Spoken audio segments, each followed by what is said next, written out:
Hello students, today we are going to do sum on admission of a partner. Now this is little difficult, moderate level of sum I have selected today, and let's see how to solve. Now those steps will remain same, those three steps. What is your step 1?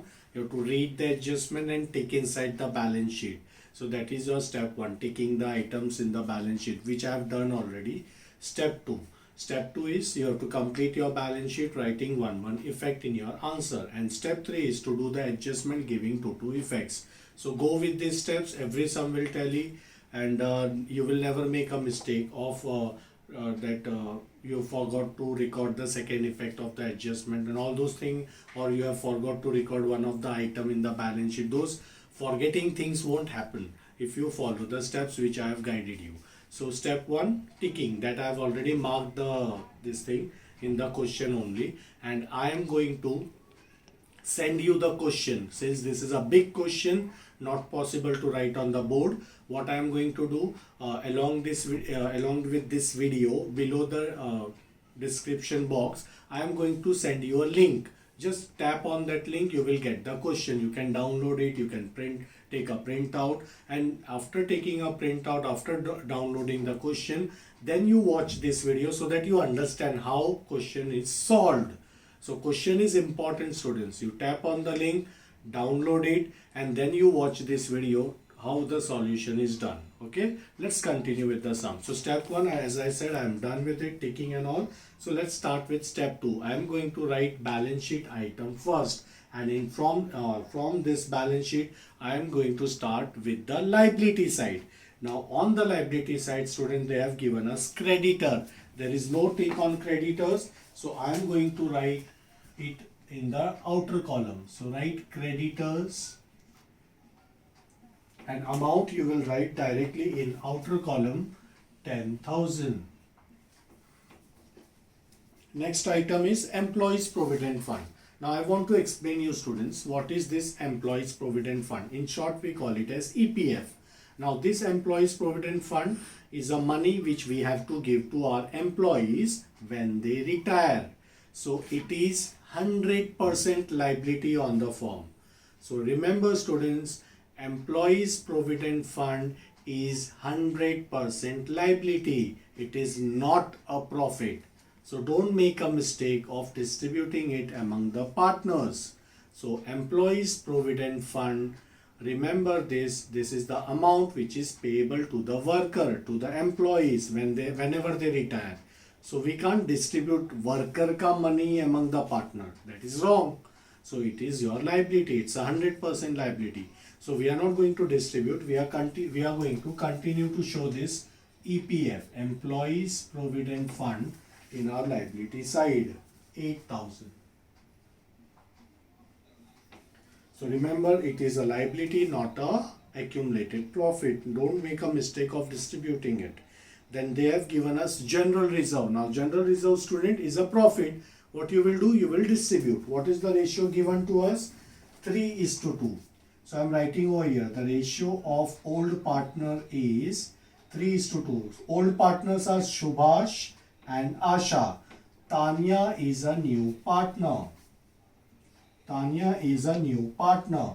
And the old PSR of old partner given to you in question is 3:2. So let's divide general reserve of 30,000 in this ratio. So if you divide this 30,000 in this ratio, how to divide, students?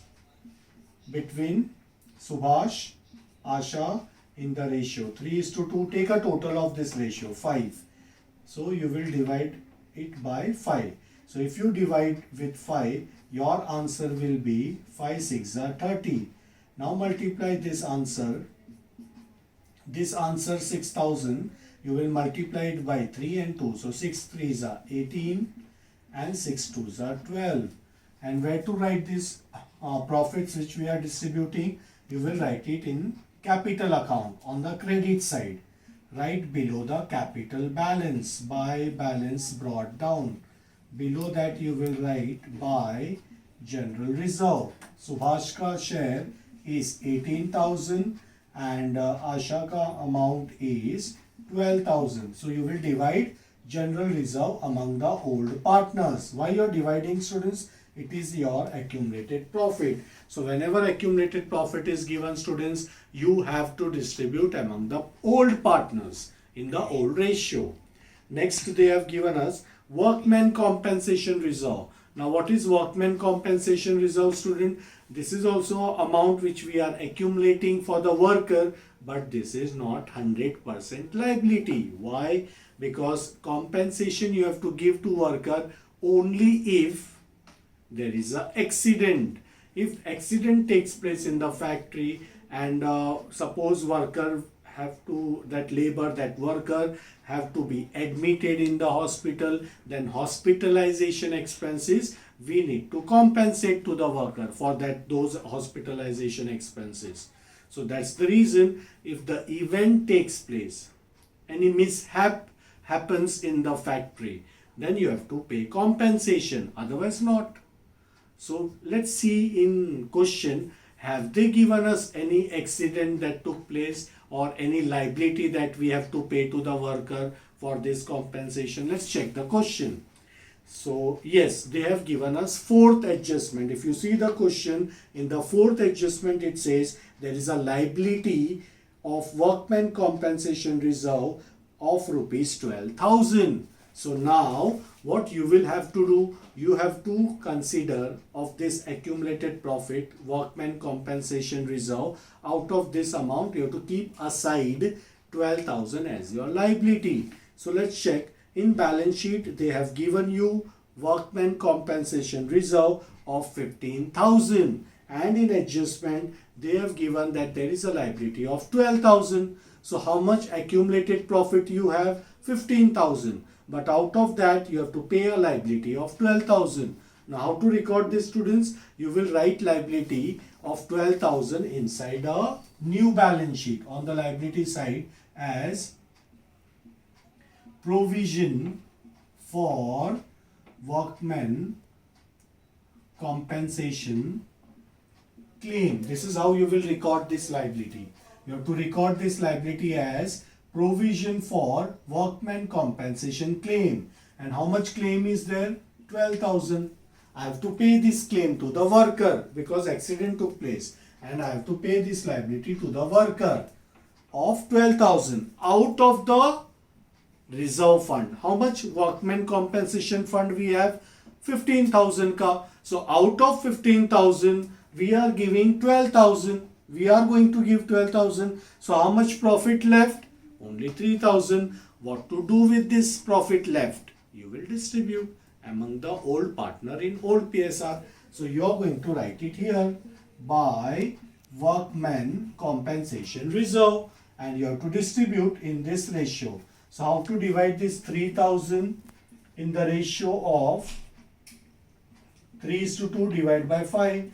5 6 are 6 3s are 1,800 and 1,200. So these are the amounts, 1,800 and 1,200. So this is how you give treatment for workman compensation reserve whenever they give in question.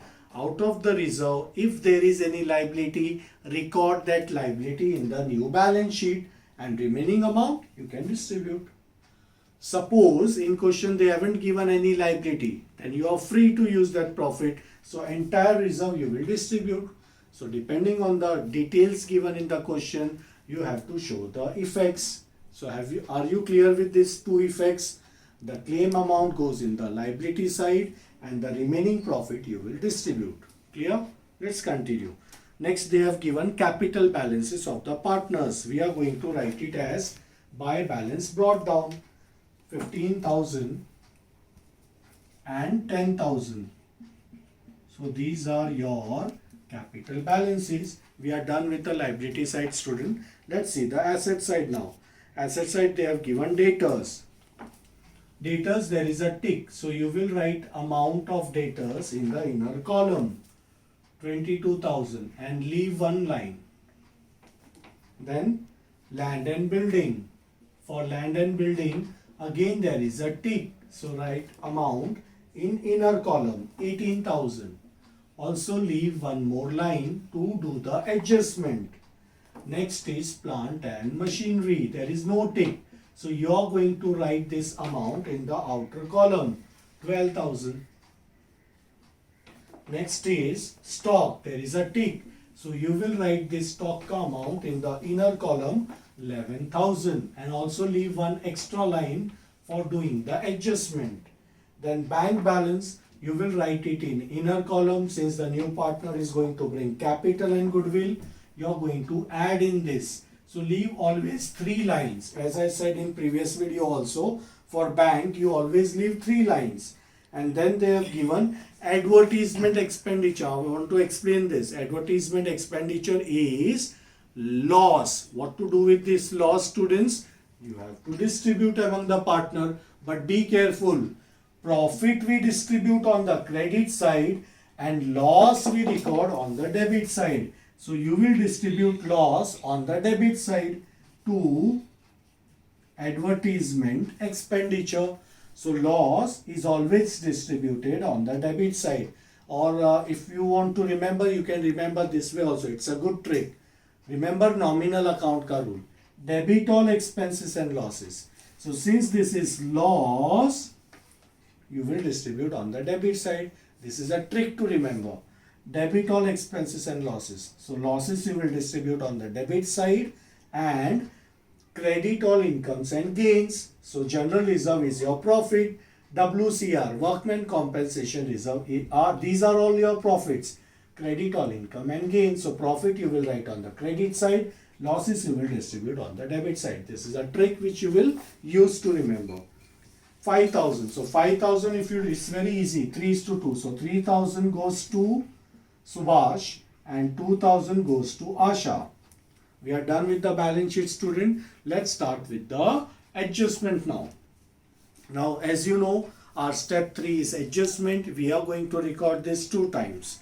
First adjustment, value of land and building to be increased by 3,000. So question is asking you to increase the value of land and building. So let's add it in land and building. Write it as revalued 3,000. They are asking us to increase by 3,000. So what will be your new value?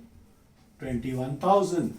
And since you are increasing the value of asset, students, it is your profit. Whenever you increase your profit, whenever you increase your asset, it is a profit. And you write your profits on the credit side and losses on the debit side. The same trick. Debit all expenses and losses. So losses you will write on the debit side. Credit all incomes and gains. So profit you will write on the credit side. So same nominal account ka rule you keep in mind. It will help you a lot in at different places. So losses on the debit side, profit on the credit side. Land and building value is increased. It's a profit. So write on the credit side by land and building account. There is a profit of 3,000. So these are the 2 effects. Effect 1, you increase the value of asset. Effect 2, you show it as profit in revaluation account. Let's see the second adjustment. Stock is to be increased by 2,500. So you will increase stock now. Add revalued 2,500. So in outer column 13,500. So again there is an increase in the value of asset. Whenever you increase the value of asset, it's a profit. So you will write it on the credit side by stock account 2,500. So these are the 2 effects. Third adjustment. Provision for doubtful debts is to be increased by 1,500. So they are asking us to increase your PDD balance, provision of doubtful debts, by rupees. So for this, you will make this table. This is very easy way to do. Old PDD, new PDD and difference. So this is your old PDD, provision for doubtful debts. This is your new PDD and this is a difference amount. Old PDD, this will be given to you always in the balance sheet. So let's check. What is the old PDD amount given to you? 1,000. So old PDD is 1,000 and new PDD will always be given to you in adjustment. So let's see what adjustment says. 1,000 increased by 1500. So how much new will be? See, the statement says increase provision by 1500. It was already there in balance sheet of 1000. They want to increase provision by 1500. So it will be now 2500. So what you have to do? They are asking you to increase provision by 1500. So if you increase 1500, your new balance will be 2500. So what will be the difference? 1500. You are increasing your provision by this amount. Am I clear with these amounts? Now the rule. What the rule is? We never record old PDD. And new PDD you will minus from debtors. So you will always record new PDD and we never record old PDD. So record this new PDD. Where to record? You have to minus from debtors. So I am going to write here minus new PDD. Amount is 2500. Now, where to record this difference? You will record this difference in revaluation account. Where to record this? In revaluation account. So this difference will go in revaluation account. Now you have to see the arrow. If the arrow, like your new PDD is increasing, your old was 1000, new PDD is 2500, your PDD is increasing, and PDD if increases, it's a loss. See students, PDD is nothing but doubtful debts, and doubtful debts means you can consider it that you are not going to get money for this. So this is a loss. PDD is a loss, a kind of loss. You are making a provision for it. So PDD you treat it as a loss, and your loss is increasing. Your PDD is increasing means your losses are going to increase. So if your losses are increasing, you are going to give debit effect. So this increased PDD is a loss, and for loss you will write it on the debit side. What if students, your PDD is decreasing? Then you take this difference amount as your profit, and profit will go on the credit side of revaluation account. If your PDD is decreasing, it's a profit will go in revaluation account on the credit side. But what if your PDD is increasing, like this in this sum? It's increasing, it's a loss. So you're going to write it on the debit side to PDD account. What is the difference amount? 1500. So you are going to show loss of 1500, and from debtors you will minus new PDD of 2500. So students, I want you to copy this working note for PDD. So whenever PDD is given, old PDD and new PDD, I want you to make this table in your working note. And initially it will take a second to write it down, but later when you understand very thoroughly, you won't even write it directly, you will give the effect. But as a beginner, I want you to write it and solve. Okay. Now let's continue. We are done with the PDD adjustment. Fourth adjustment of workman compensation reserve. That also we did along with the balance sheet. So we are on fifth adjustment now. Tanya brought in goodwill of 10,000 in cash. So Tanya is bringing goodwill. So what happens to your cash balance, students? Your cash balance will increase. So let's add in your cash balance. In this sum, they have given a bank. So you will add in bank premium for goodwill 10,000. And students, what you are going to do with this goodwill amount? You are going to give it to the old partners. So here on the credit side, you will write premium for goodwill account 10,000 in this ratio. Very easy. 6,000 and 4,000. So that makes up 10,000. This is how we have distributed goodwill in the old ratio. We are assuming your sacrificing ratio is same. Why? Because in question they haven't given the new ratio. So whenever new ratio is not given in the sum, your sacrificing ratio is equal to old ratio. Clear? So we are done with the two effects of goodwill. Now the last adjustment is capital. She is bringing capital of 15,000. Capital you will record in capital account. by cash account. Since they have given us a bank balance, don't write cash. Write it as bank account and write it in the column of Tanya. How much she is bringing? 15,000 capital. So you will write in capital account. Also when she is bringing capital, your bank balance is increasing. You will add in this. Add Tanya's capital 15,000. So we are done with the adjustment. We are done with the sum. Now what you will do? Totaling. So you will always total revaluation first. So this side is heavier, 5,500. We write big total on both the side. This is big total on both the side. Difference you will write on the smaller side. What will be the difference amount, students? 4,000. Now you will distribute this among the old partners. What to write for this balance? Difference amount, you will write it as profit on revaluation account and you will distribute among Subhash and Asha in the old ratio 3:2. So divide by 5, 8s are 8, 3s are 24, 8 2s are 16. So you have divided this amount in the ratio 3:2. Now I hope students you know how to divide it. Now you will transfer this in capital account on the opposite side by revaluation account 2400, 1600. Now let's total up this. This is the second account. You will total up and you will write it as to balance carried down. So you will total capital account one by one. Let's do total of Subhash first. So 15,000, 18,000, 1,800, 6,000, 2,400. That is 43,200. Write big total on both the side and minus 3,000. 40,200. This is the closing capital.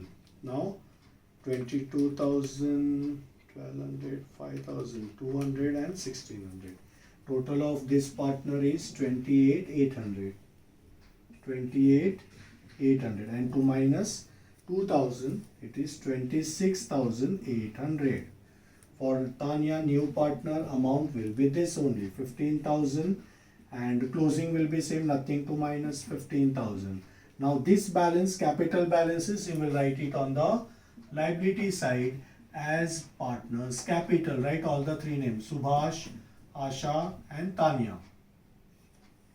Balances are 40,200, 26,800 and 15,000. Let's total up this closing capital.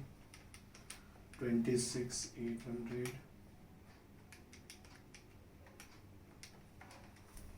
82,000.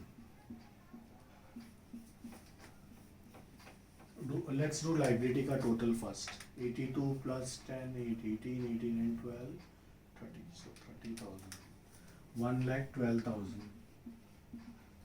Now let's put this bank balance in outer column. 21 plus 10, 31, 31 plus 15 is 46,000. So your final bank balance is 46,000. Okay. Your PDD debtors ka amount, let's put debtors ka amount in outer column. 22,000 minus 2,500. That is 19,500. Rest all is fine. Let's do the total of asset side. Plus 21,000, 12,000, 13,500 and 46,000. That is 1,12,000. It got tallied, student. So this is how you will follow the steps and every time it will tally. Thank you, students.